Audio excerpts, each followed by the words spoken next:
রাতের বেলায় ঘর ঝাড়ু দিলে সংসারে কি ক্ষতি হয় জানলে আপনি অবাক হবেন। চমৎকার একটি বিষয়। গ্রামে অনেক কুসংস্কারও রয়েছে, আবার এই বিষয়ে একটা শিক্ষাও রয়েছে। দেখেন, রাতের বেলায় আমাদের গ্রামগঞ্জে ঘর ঝাড়ু দেওয়ার ক্ষেত্রে অনেকে নিষেধাজ্ঞা দেয়, বলে যে সংসারের বরকত নষ্ট হয়ে যায়, রিজিকের বারাকা নষ্ট হয়ে যায়, সংসারে অশান্তি হয়। এই কথাগুলো কিন্তু রয়েছে। পাশাপাশি একটা হাদিস আপনি এখানে নিয়ে আসেন।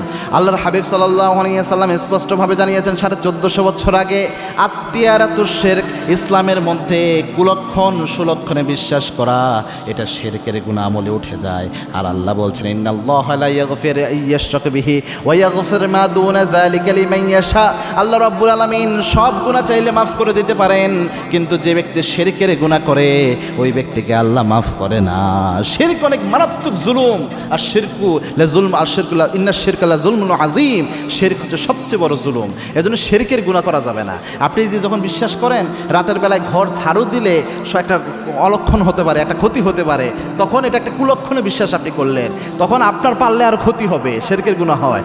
এবং ওই ঘরগুলোতে দুষ্ট জিন আরও বেশি থাকে, যেই ঘর অপরিষ্কার থাকে, স্বাভাবিকভাবে নর্মাল হিসাবে এটা। তো ঘর ঝাড়ু দিয়ে রাতের বেলায় তো দুষ্ট জিন আঁকড়া বাঁধে বিভিন্ন ঘরগুলোতে। তো ঘর ঝাড়ু দিয়ে পরিষ্কার করলে আরও পারলে দুষ্ট জিন থেকে মুক্ত হওয়ার কথা, আরও ভালো হওয়ার কথা, তা না উল্টা কথা বলে ফেলে যে আরও অলক্ষণ হবে, কুলক্ষণ হবে। এগুলো ঠিক না, এগুলো ভুল ধারণা। এজন্য আমাদের উচিত আল্লাহর উপর তাওয়াক্কুল করা।